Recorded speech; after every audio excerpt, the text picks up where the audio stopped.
তবে একটা কথা বলি সুন্নি ভাইরা, সময় সব সময় আসে না।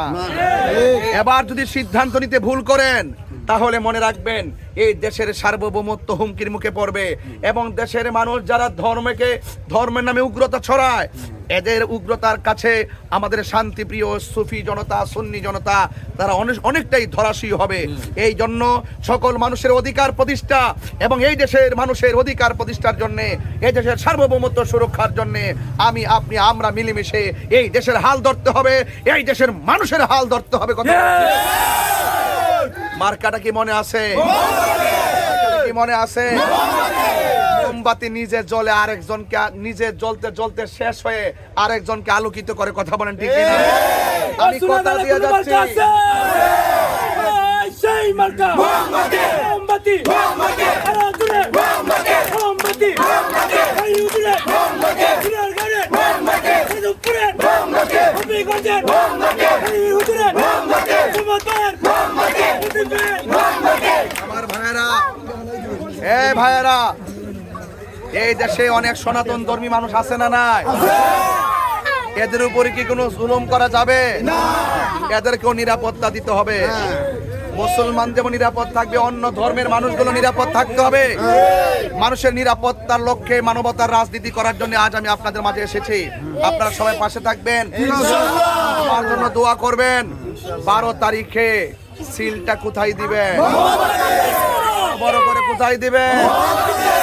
আমি বিশ্বাস করি এখন যত মানুষই একটু ডানে বামে যাক না কেন, ব্যালট পেপারটা হাতে নিলে যখন মোমবাতি প্রতীকটা দেখব, আমি বিশ্বাস করি সে মোমবাতি ছাড়া অন্য কোথাও ভোট দিবে না। আপনারা বলুন, আমরা এই দেশে যারা সুন্নি আছি, এই যে বিগত 2টা বছর গেল, আমাদের এই 2টা বছর ভিতর আমরা কি দেখেছি? আমরা দেখেছি রাজনৈতিক অস্থিরতা, ঠিক কিনা বলেন?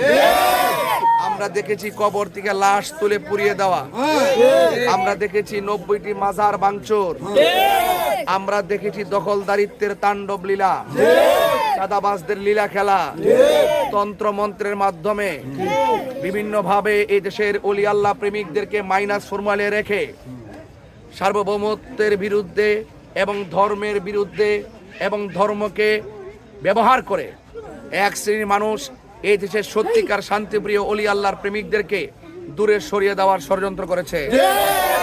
আহলুস সুন্নাত ওয়াল জামাত বারবার এটাই প্রমাণ করেছে, এই দেশে একমাত্র শান্তিপ্রিয় দল আহলুস সুন্নাত ওয়াল জামাত। রাজনৈতিক অস্থিরতা, মানুষের অধিকার ফিরিয়ে দেওয়া, সুবিধাবান বঞ্চিত মানুষের ঘরে ঘরে সুবিধা পৌঁছে দেওয়া এবং যে খুন গুম এবং রাজনীতিতে যেমন প্রতিহিংসা চলছে, সকল প্রতিহিংসার মোকাবেলায় আহলুস সুন্নাত ওয়াল জামাত দায়িত্বহীনভাবে মাঠে ময়দানে নেমে পড়ার মূল মিশন হলো যে এই দেশ যেভাবে চলছে এইভাবে কোনো রাষ্ট্র চলতে পারে না। আমি ওয়াজ মাহফিলে যতই বড় বড় প্রস্তাব করি সেটা সংসদে আইন হবে না। যদি সংসদে যাওয়া যায় তাহলে সংসদে আইনও পাশ করা যায়। এই দেশে যারা নবীর বিরুদ্ধে কথা বলে তাদের বিরুদ্ধে সংসদে গিয়ে যদি আমরা প্রতিবাদ করতে পারি, প্রস্তাব করতে পারি, তাহলে অবশ্যই যারা রাসূলুল্লাহর বিরুদ্ধে কথা বলে অবশ্যই তাদের বিরুদ্ধে সর্বোচ্চ আইন পাশ করানো যাবে। সংসদে না গেলে কি করা যাবে না? প্রিয় সুন্নি ভাইয়েরা, সিদ্ধান্ত নিতে আজ ভুল করবেন না। আজ আমি এতগুলো ব্যস্ততার ভিতরেও আমি এসেছি সেলফি তোলার জন্য নয় ভাই। বাবার আমার, আপনার আমার সুন্নি ভাই, এই করিতলাতে তাফসীর মাহফিলে আসলে আপনারা নিচে বসে বসে ওয়াজ শুনছেন। রাত্রে 2টা নাই, 3টা নাই, মাগরিব নাই, এশা নাই, আপনারা ওয়াজ শুনছেন। যে এই মানুষটারে 1 বছর 1.5 বছর আগে দাওয়াত করছেন, এই মানুষটারে মহব্বত করছেন দিকে তো দাওয়াত করছেন।